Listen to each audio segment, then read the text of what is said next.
I won't say I spoiled everybody, but I did everything was like turnkey. I was like everybody's manager, you know what I'm saying? So I guess I might, on that respect, I might have spoiled them, you know what I'm saying? Like in rock and roll, you don't sign an artist until they can like fill up a venue and sell merch, and they sell their own CDs, and they travel, and they hit the chitlin circuit. Then they get signed. But like with Rockefeller, I would just sign people, put them on a private jet, and they'd be performing in front of the Garden. You know what I'm saying? I guess you think that's normal, you know what I mean? But it just wasn't. I'm very disappointed in where Rockefeller went. I'm very disappointed. It's just like the brand is compromised. I never thought that could ever happen where Rockefeller's just not relevant. Dior's a funny dude. He's a mastermind.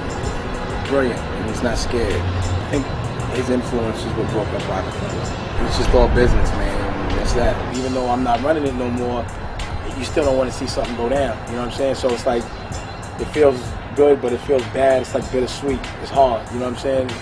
So I got love for everybody, really. But sometimes people do things that just aren't uncharacteristic of what I thought they were. I wish Beans could have been a little more. I was surprised at certain positions he took. But you know, he's a man, he got to do what he got to do, and that's where I leave it. Kanye's a funny cat to me, man, because I never know if he's acting or not. You know, I know Kanye, and when I remember that, the Kanye I see on television isn't the Kanye I know, so he's either really brilliant, and he's a genius, or at times he's probably lost his mind, one or the other. You know what I'm saying? But usually geniuses lose their mind anyway. But I always will admire his hustle, his work ethic, and the Louis Vuitton deal he did was very impressive to me. You know, that was a big deal. Those French don't fuck with anybody. So the biggest thing to me he ever did was do a sneaker with Louis Vuitton.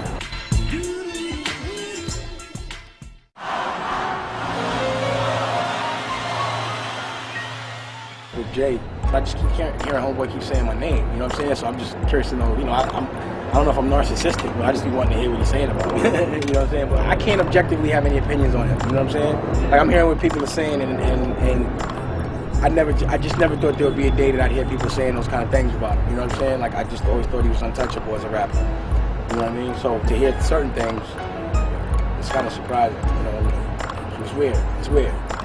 Like you would think that, and the way I hear things, people think I'm the one that makes people say those things. I'm the one that really I'd rather protect that legacy. I thought he was the illest of all time, and to not feel that way anymore, it's kind of weird, you know what I mean? I probably would have stopped back at Blueprint 1.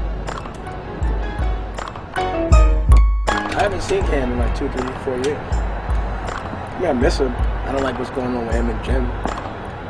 You know, he's like my little brother, all of them. You know, I'm 7 years older than him, so I wish I could advise him, you know what I mean? But, you know, he's always gonna be my dude.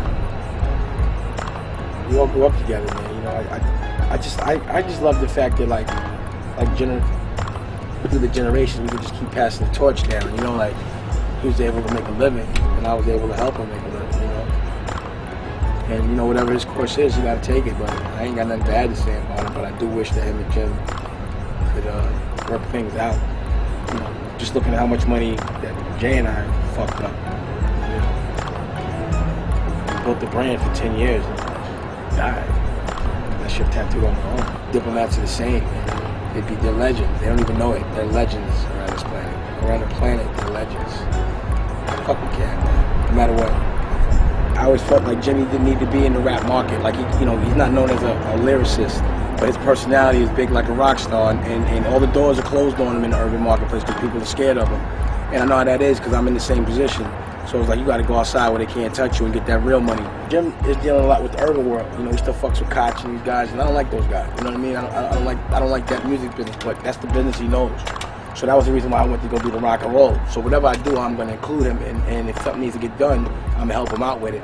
But if he's surrounded by people I can't really fuck with, then, you know, I'm not going to be able to touch that because I don't want to hustle sideways. But anything Jim does and anything he needs me to be a part of, like we got the Splash Network together. So I'm hoping that his next album is a different kind of project than the last one, even though I like that album. But I think he's evolved, he's gotten so much better lyrically, but I think he has a bigger world than he knows. I think more people like him than he knows. You know, like he's catering to one demo. It's a bigger demo out there. So in that respect, yes, like, you know how we put it with MGMT and I just put it with the Black Keys, I'm gonna keep putting him with those kind of things until it happens. And I know once it happens good for him, he's gonna stay there. You know what I mean? So whatever Jim does, man, that's my man, B. I don't care what nobody say about him either. He's loyal, man. I like him a lot.